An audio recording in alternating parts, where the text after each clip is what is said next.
How you doing? You'll probably think this isn't Debbie. This is Joe from Let's Talk Talent. Well, you'd be right. Unfortunately, Debbie can't make the webinar today. She's delivering for a client. So I've stepped into the breach and I will be your facilitator today. So hope you're not too disappointed. I'm looking forward to chatting with you and talking to you about the role of HR in enabling high performance through goal setting. But we're going to wait a couple of minutes. I know that we said that we'd start at 15:15. We might start a couple of minutes afterwards because I know that some of you will be coming off the school run.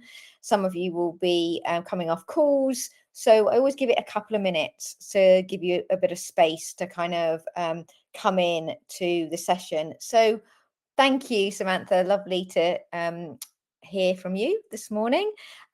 Please add into the chat. It'd be lovely to say hello, who you are, where you're from. If you want to tell me what role you've got in HR, that's brilliant. And I've got the fantastic Lydia behind the scenes helping me keep to time, give you lots of presents along the way, prompts and tools, and keeping me sane during this webinar. So thank you, Lydia, for your support as always. And good morning, Gina. Lovely to hear from you. Hope you're well and everyone's doing fantastically on this Thursday morning. I hope the sun is shining or it's going to shine. I think in the UK we're going to be up to about 29 degrees tomorrow. So looking forward to a fun-packed sunny weekend if you've got one. So thank you, Samuel. That's brilliant. Please add in to the chat where you're from, where you know the role that you've got. That's always super helpful in understanding who I'm talking to today. And for those of you that thought you were getting Debbie and you've come in a little bit later, I'm Joe. I'm the MD and founder of Let's Talk Talent, and I'm going to facilitate today as Debbie is busy working with one of our clients. So I said I'd step in. It's a topic I'm really passionate about, so I'm looking forward to talking to you. Samantha, yes, we will be recording the webinar today. And if you join our WhatsApp group, which I've got more information at the end, very easy, scanning a QR code, it will be sent on that, and you'll be able to relive it in all of its glory and watch it to your heart's content, rewind, take screenshots, whatever you want to do. So if you need to pop out for a short while, don't worry, it will still be recorded and we'll be able to do that. So good morning, everybody. Thank you so much for coming in. I said that I'd start a couple of minutes after 15:15. Yes, Liz, there will be an email going out. Absolutely. I will make sure that it's emailed out as well. So don't worry at all. Well, I'm glad, Sam, that it's going to be perfect timing for you because you're reviewing your appraisal process. So hopefully this is going to be super helpful. And for those of you that are doing that as well, or in the process of thinking about it, then hopefully we'll be able to kind of position and give you some tools and techniques. So thank you so much for joining on this Thursday morning. As I said, I'm Joe. I am the MD and founder of Let's Talk Talent. And for those of you that don't know us, we are an HR and talent management consultancy. We've been around for 11 years, born out of the passion that I had that everybody has potential. The question we don't ask ourselves is, where can your potential take you, or potential for what? So we help organizations get, keep, and grow brilliant people. And I'd say the sweet spot that we encompass is helping organizations drive high performing culture, unlock the potential in people.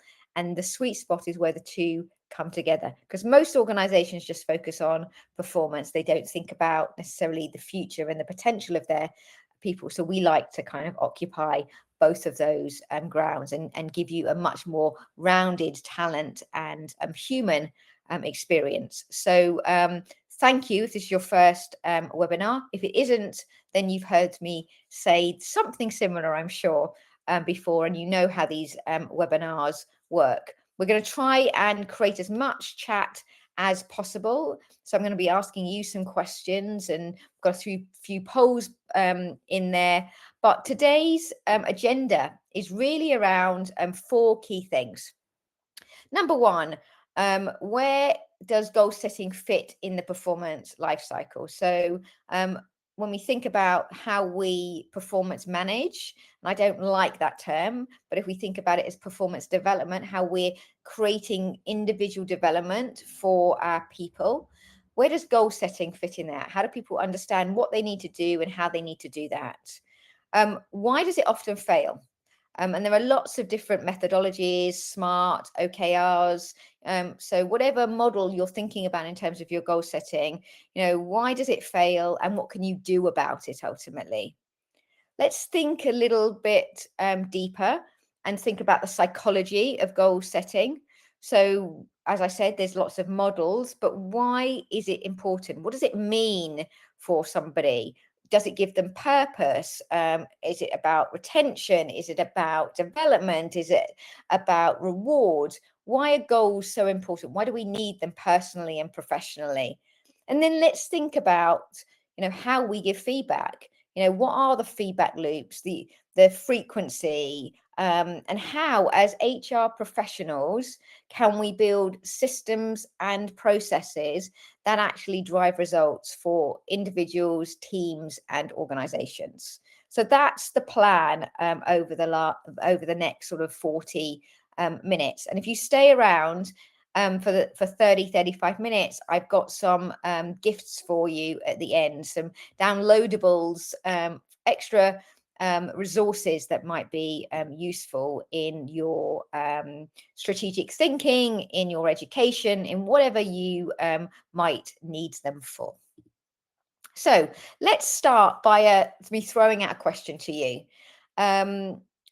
What's the biggest challenge your company faces with goal setting? So could that be, we don't know how to set SMART goals?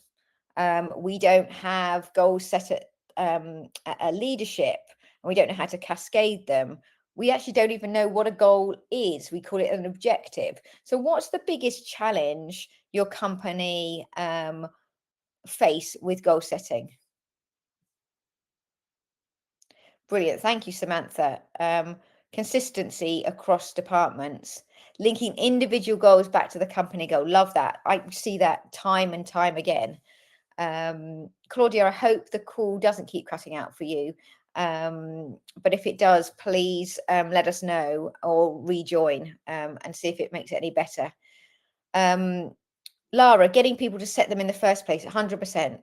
When you think about the year and cycle, if you do them yearly or you do them quarterly or you do them half year, the process of getting people to think about a goal, put it in, managers to manage it, HR to administer it, put it into a system. I feel your pain. Absolutely. Marina, it's not just being a reiteration of the JD. You are so right. And when we worked with Nokia, this was the biggest driver for them, was that their goals were iteration of their job description. So if someone needed to create a monthly financial report, that was a goal. A goal should be stretching, right? It should be something that's above and beyond the day job. Can only get about 50% of people to input their goals. Actually writing a good goal is clear and measurable. Love that. So there's lots and lots of challenges here, and we see this all the time. And I think this goes back to really understanding what a goal is and what it isn't. And we'll kind of explore that in more detail as we go through this. But it does come back to how we are developing our managers to think about how they're stretching and how they're linking that back to the purpose and the values or the strategy of the organization. So thank you for giving me that. That's really, really clear. So let's take a moment and think about a quick poll. So when you think about the process, then how often do your employees say goals help them do their best work? Because that's the purpose, right? That's the reason why we set goals, is to support not only the organization, the team, but the individual. So here we go. So we've got 71% saying, or 67% now saying never, annually, 21, monthly, weekly. Okay. So the majority are saying that employees that don't say goals don't help them do their best work. And this isn't really not surprising to me at all. Goals tend to be something that we rigorously talk to people about. We spend a lot of time putting into a system, but then we don't enable the mechanism around people to understand why it's important, what they can do about it, and how they're going to be measured. And a goal is only as meaningful as it is stretching for that person, and that it delivers something above and beyond what you're paying them for at the end of the day. Otherwise, you're creating not creating a high performance culture, you're creating a culture of mediocrity where people can basically just turn up and do their job. So thank you for that. That's super useful. I kind of want to back that up with some stats. The first is from Gallup. Um, and this really plays out in what you've just said, that only 16% of employees report that their goals actually help them perform better at their job. So why the hell are we setting people goals if they're not enabling people to increase their performance, their skill within their current role, and their potential for their future role? It just seems a redundant process, right? Whereas if you think about goals both professionally and personally, and you answer the question, what's in it for me? Then you will see that increase exponentially, because people will feel they've got skin in the game. The other way you can think about it is that if the goals are linked both to individual, team, and organizational performance, then there's more of an opportunity to create that collaboration, that consistency, and that cultural embeddedness. Here's another stat for you. 68% of employees globally do not, when they were surveyed, don't understand their company's vision. So a lot of you talked about people not being able to link their goals to the vision, purpose of the organization. And so so for me, no organization can perform at its best with only 32% of its people rowing in the same direction. You're dragging people along. If you think about it in a rowing metaphor, you've got the cocks at the front, and you've got people using the oars completely out of sync. So if we don't give clarity to people about why they're working for us, what they need to do, so that could be through capability frameworks, competencies, and how through your values, then you can't expect them to stay with you, to perform at their best, or to want to and be rewarded for ultimately their contribution. 74% of employees receive a performance review once a year or less often.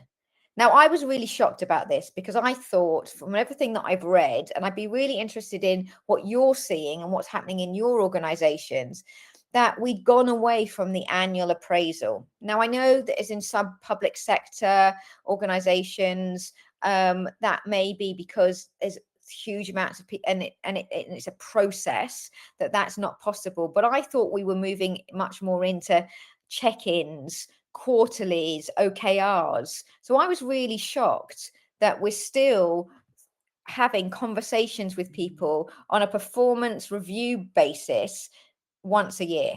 Now, I don't do that to my team. I wouldn't want to have that done to me if I was working in an organization. I want to know how I'm performing. I want continuous feedback. I want to understand how I can improve. That's part of my DNA. That's my curiosity. That's my drive. Now, that's really important when you're thinking about how you set any process or system or performance cycle up, is to think about how are you building the mechanisms for people to understand where they are and how they can improve. And if they're not performing, what the consequences and what you're going to support them in increasing that performance. Makes sense, right? So why does that all matter? Why am I getting, my hands are going? Why am I getting all excited or aerated or vocal about this? Does it really matter? Well, I honestly, not just because I'm running this webinar, I really fundamentally believe that it does. Because goals, if we understand what we're working to, whether that's personally, so I was on a call yesterday and someone told me about their North Star, their 5 to 10 year plan in terms of their personal development. It really made me sit up and go, right, that person really understands where they want to go and how can I support them doing that. And in an organizational context, goals are only as powerful as the ecosystem that you build around them. So if you're focused just on process and how you get goals into your system, it's not going to change anything. If you think about how you enable your managers, so Justine said this, if you get your managers to understand and set ambitious, high performing goals for people that are not just their job description, then you're really starting to change the dial of how people are locked in and will perform better in your organization. So the role that we play as HR kind of is fourfold in my mind. And again, if you've got questions, please add them to the chat. If you disagree with me, please tell me. I'm more than happy to have a debate as we go through this. So the role that I see the best HR teams playing when they're thinking about setting goals and performance management is designing a system that with frameworks, timelines, and tools that actually work within your organization.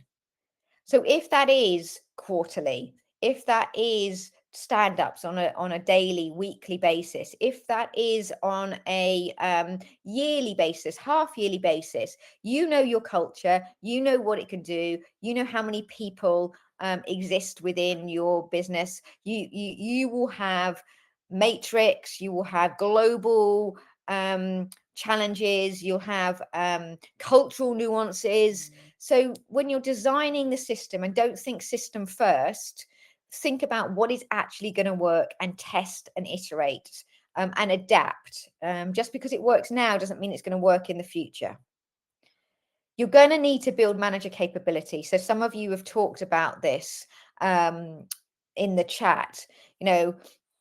Think about how you're enabling coaching questions. You're not just focusing on feedback, and it's not just about the score. And if you're coupling performance with reward, how do you make sure that people don't inflate the score to give someone a better bonus when really they should be having a tougher conversation? So really thinking about how you're driving that coaching and as well as management and mentoring mindset. Create alignment. So connect an individual goal to the organizational strategy. So we talked about that. If we don't know why we're working and what we're working to, whether it's a new product or a service or better customer experience or, innovation or, driving greater revenue, whatever it is, you need to link your customer proposition with your employee value proposition so that people understand and are proud of what they can achieve and how they can see that manifesting itself both for them as an individual, for them as a team, but also for them and that levels up to the organization. And for me, feedback isn't something that we just do as part of a performance development or management cycle.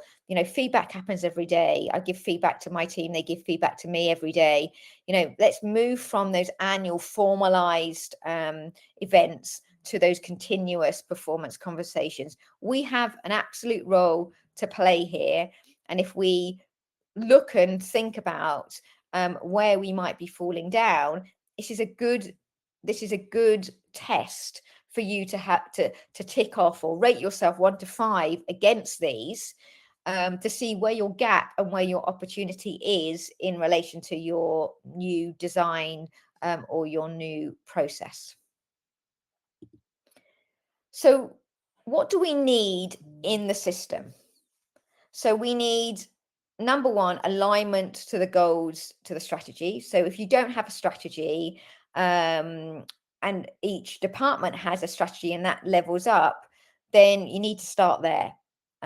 If we don't know what we're working to and what the financial implication of that is, and what that means in terms of KPIs, then how can we align goals and how can we get people walking in the same direction, or rowing, as I said, in the right way.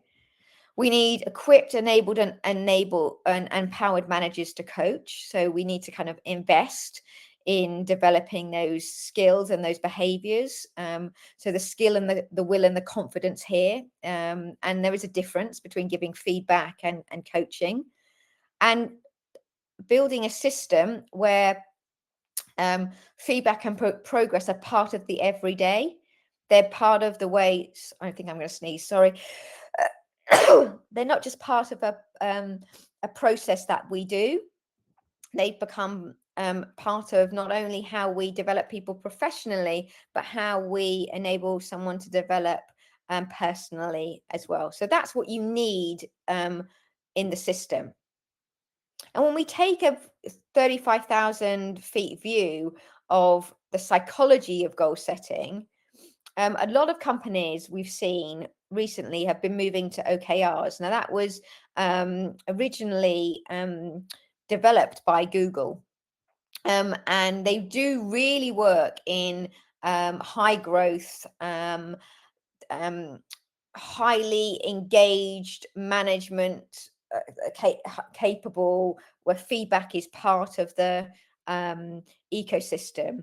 They don't work in organizations that perhaps are more traditional, or don't have some of those elements. So they work brilliantly where you've invested in the culture, coaching, and cadence. If you don't have that, then my suggestion is that it just becomes a really manual process, and you're going to be pushing water up a hill. So I would think again before putting that in. Most people, when they do adopt it, it becomes a spreadsheet, not a mindset. An OKR is a mindset, not a process.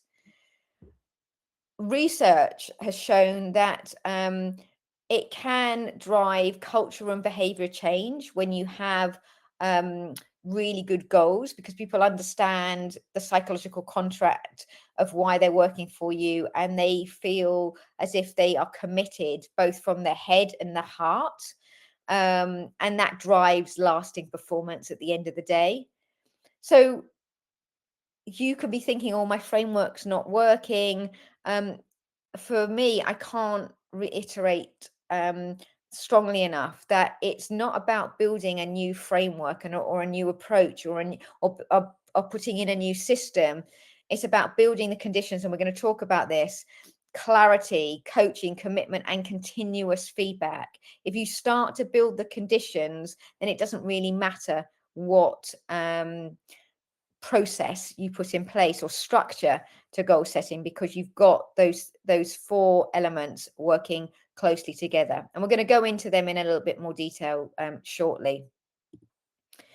So I kind of talked about it at the beginning, but there are so many frameworks. If you ChatGPT, Gemini, Claude, even Google, how many frameworks, it should, There should be a no-brainer really in enabling people to set realistic goals, right?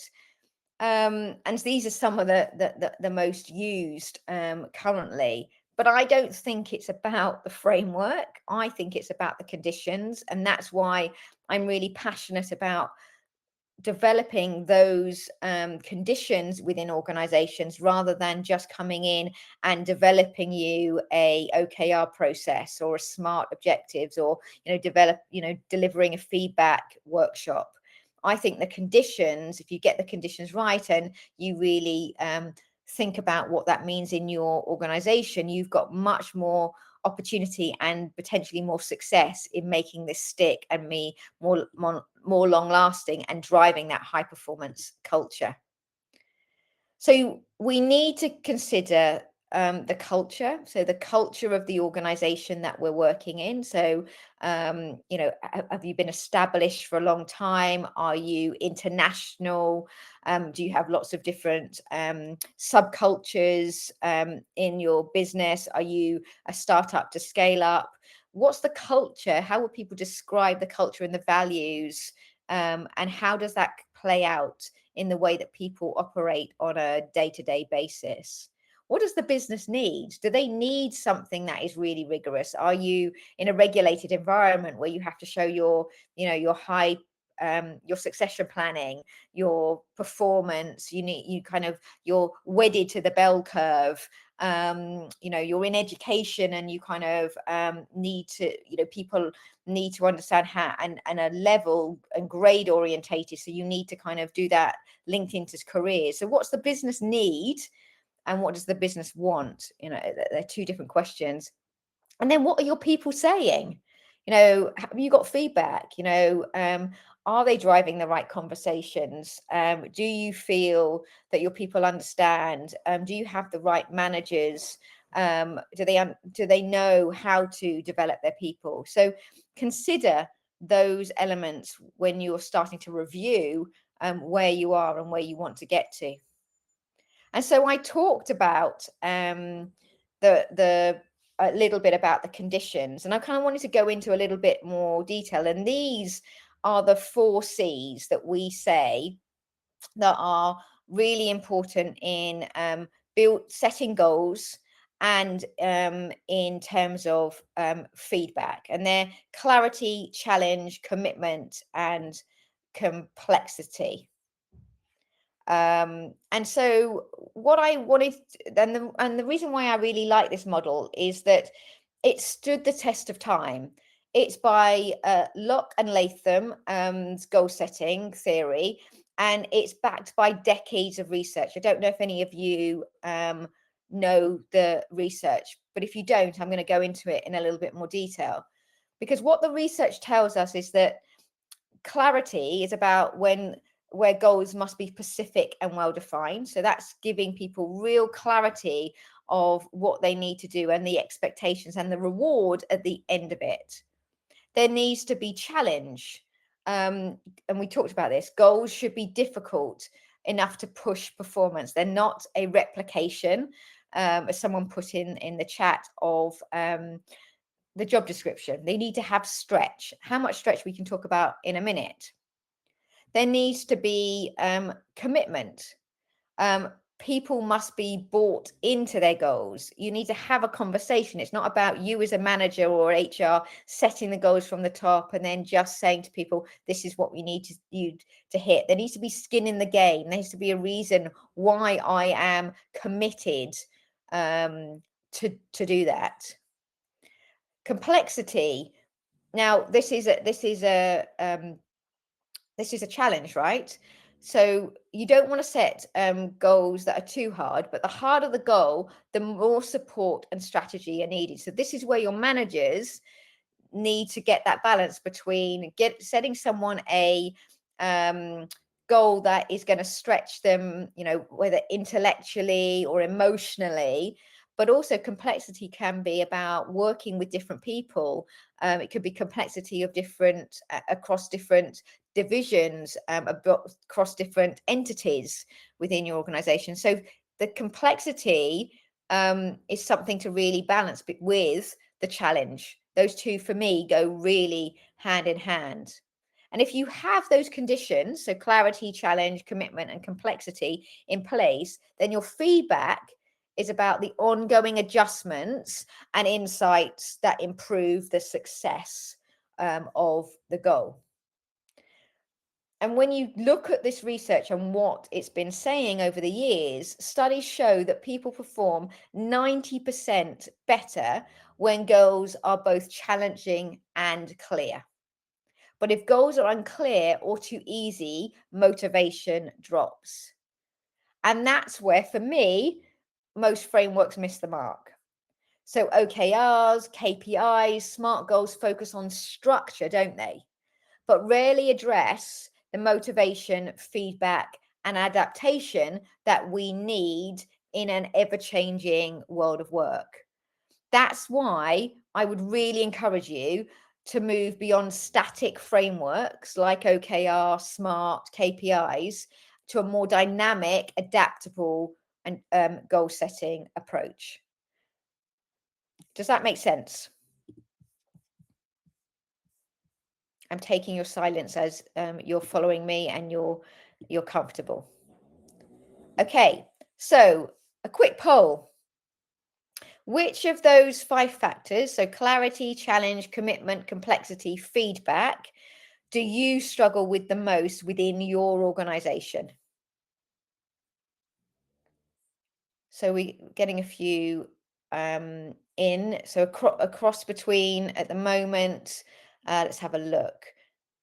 Complexity. So complexity is the highest at the moment. Clarity, been replaced by clarity. So we've got clarity, complexity, and then a 3-way tie of challenge, commitment, and feedback. So that's really interesting because I thought it would be feedback. And actually, it's the balance that we talked about around clarity and complexity.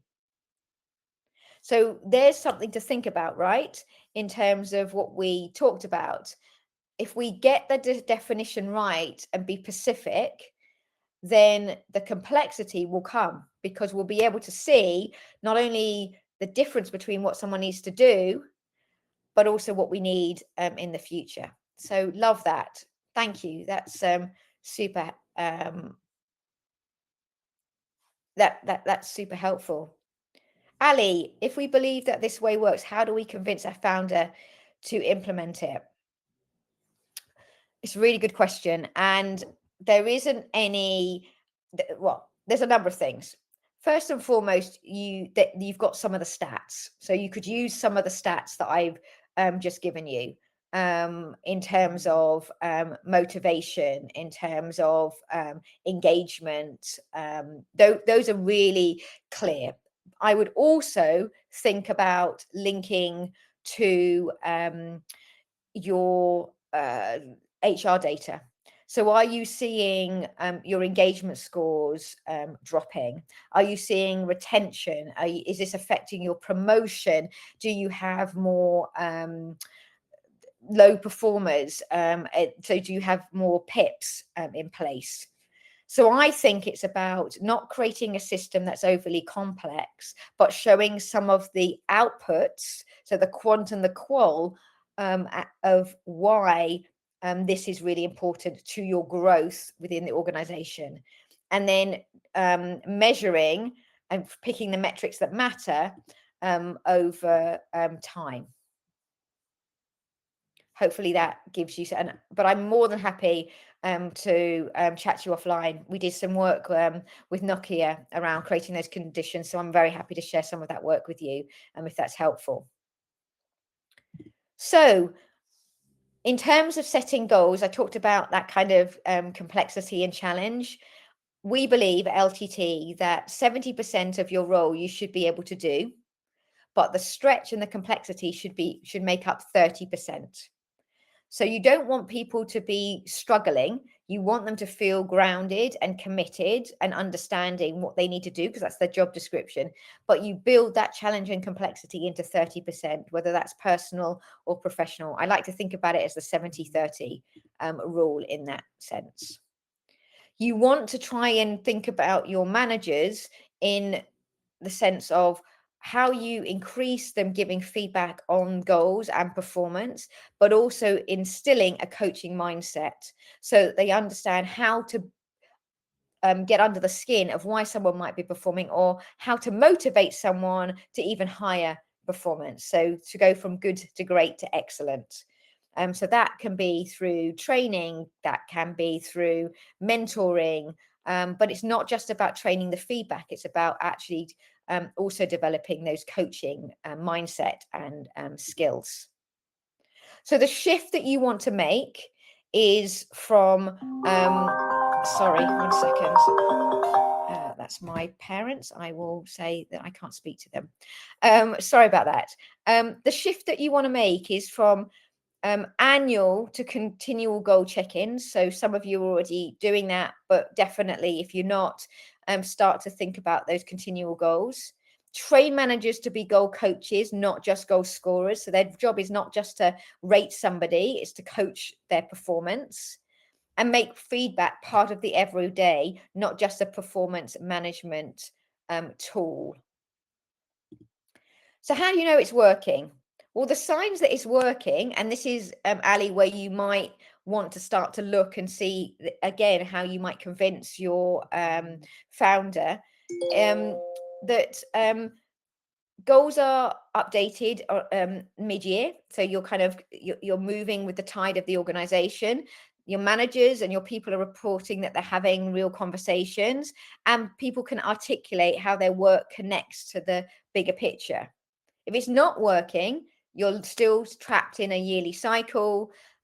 Feedback's only given at appraisal time, and nobody can remember what their goals are actually about and what they should be doing about them. So they're quite good things to tick off in lots of ways. So the role of HR, again, Ali, you could use some of this. It's about building the cadence, giving managers the questions to ask, and tracking leading indicators, not just your completion rates, which for me are vanity matrix. Think about the leading indicators that are changing the culture and the environment that we talked about.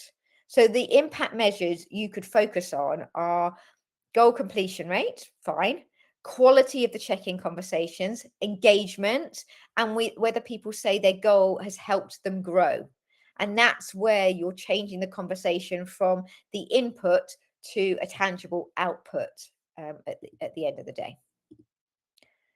So this is what we did with a 200-person professional services firm, where we helped them replace their annual appraisal with quarterly goal sprints. They had monthly 30-minute coaching conversations, and goals were visible across the team. And actually now they've opened it up across the organization.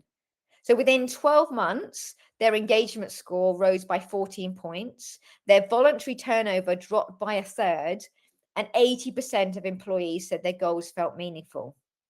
So what changed was not the framework. It was that managers were trained to coach, feedback happened, and in the flow of work, HR measured whether the system was driving behavior change, not just completion rates.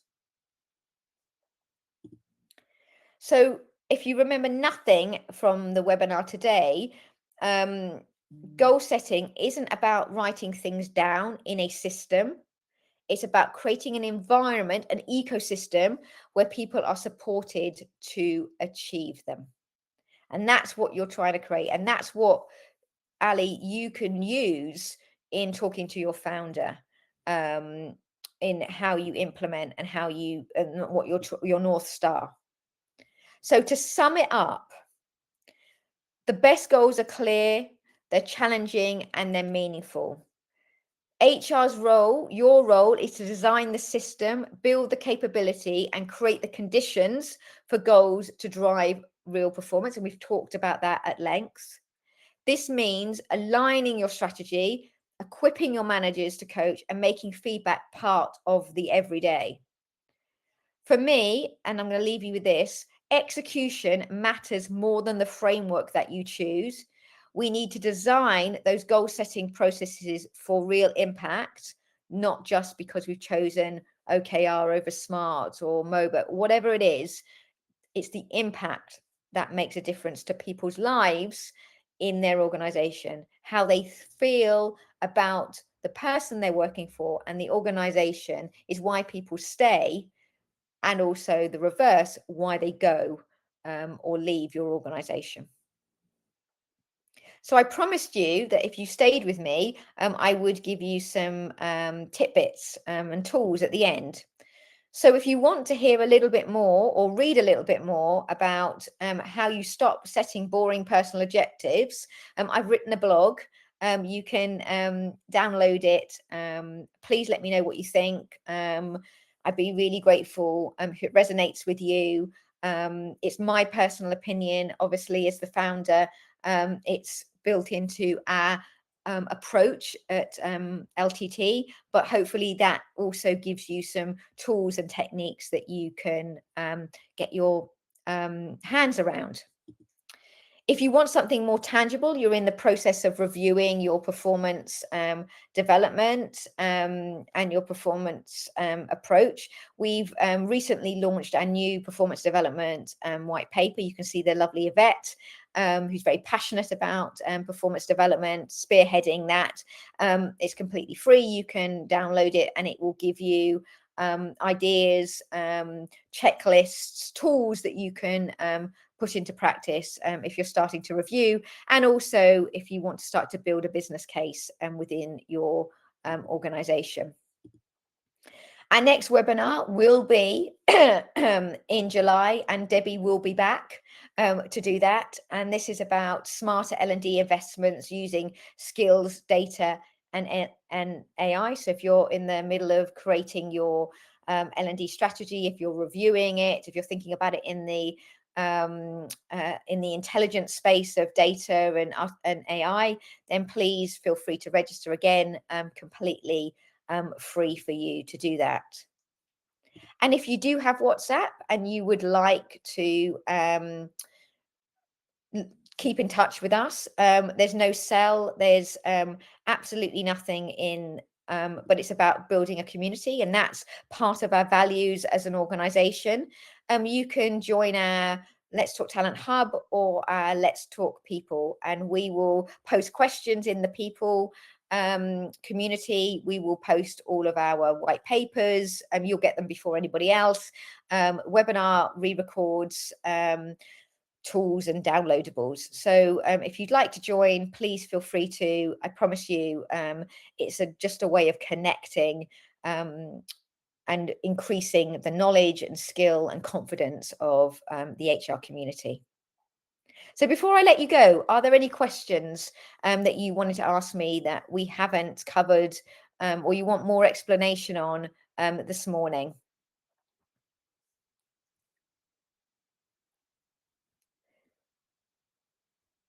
No? Okay. Well, look, thank you so much. Thank you for having me rather than Debbie today. I've really enjoyed talking to you. I hope that you've got loads out of it and it's given you some food for thought, and you will go off and conquer and create amazing goal setting environments and high performance cultures within your organization. Do come back when we next do our next webinar or on another one. And thank you, Lydia, for helping me, and have a great day, everybody. I look forward to speaking to you again soon. Thank you so much.